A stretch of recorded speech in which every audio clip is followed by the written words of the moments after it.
Hey Tool Nuts, I'm Doug with ToolNut.com. Today we're going to be unboxing the DeWALT 20 volt max power cleaner.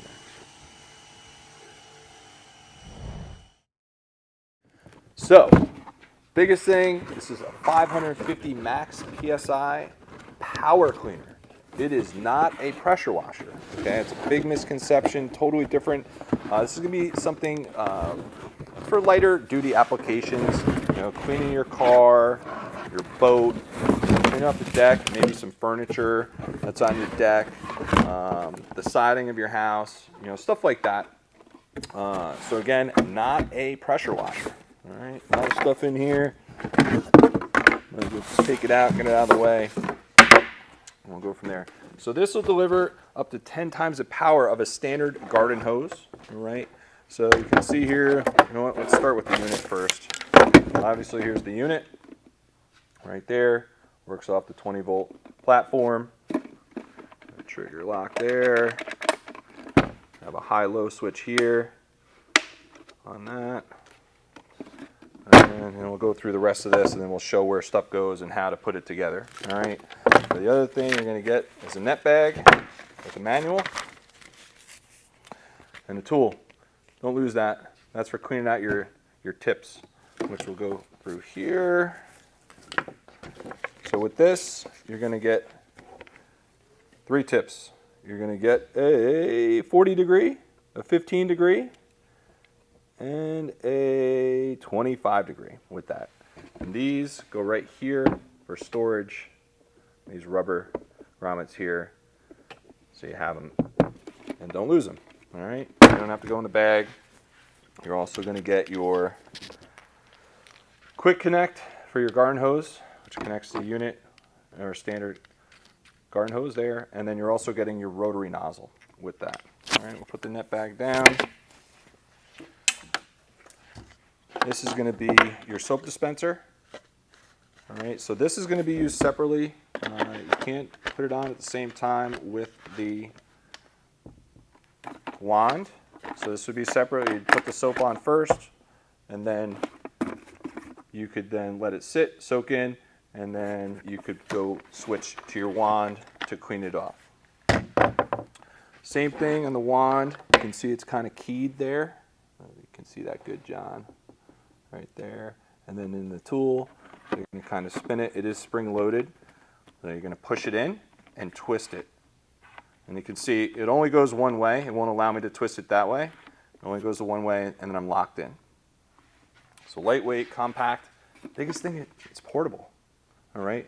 There's no cord other than the hose, obviously, but you can take it and go where you want with it, which that's where this comes in. Here's your hose. So with this, if you don't want the garden hose and you want to kind of be more portable, you can have a water source. Maybe a 5-gallon bucket or larger, if you want. The other thing I thought of, being that I go riding on quads and I'm in the woods, I thought that this might be pretty cool for.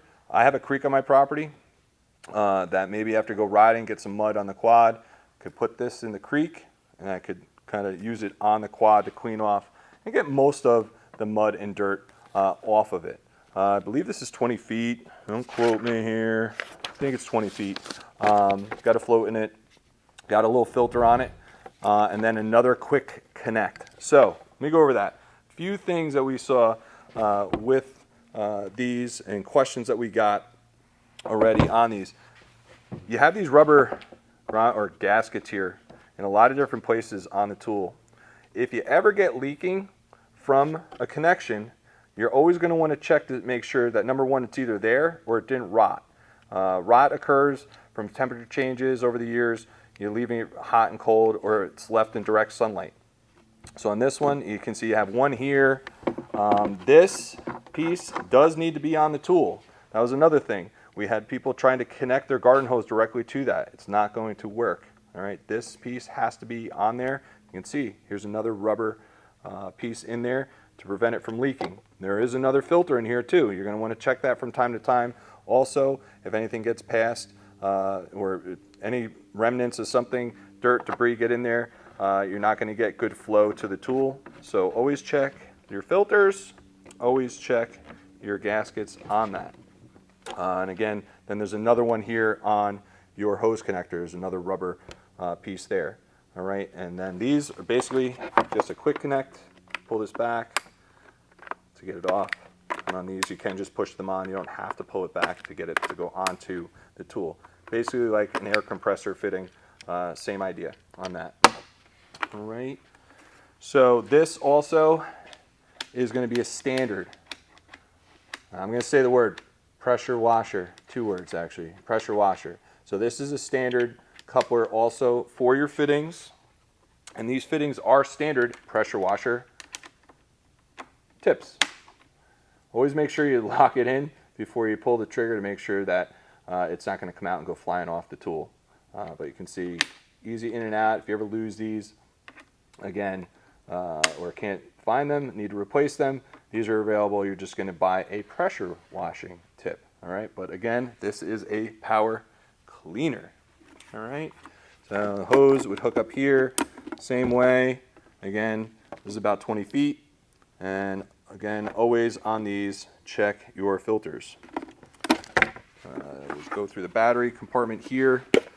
So they do cover your battery, so it's not getting wet. You know, a little bit of a splash on a battery here and there is fine, but you never want to submerge any of these batteries because it's not going to work anymore. So here they give you a housing to protect it a little bit, and then if you do get a little bit of water in there, there is a hole at the bottom that the water will go out that way. But again, do not submerge your batteries. All right, so that's it.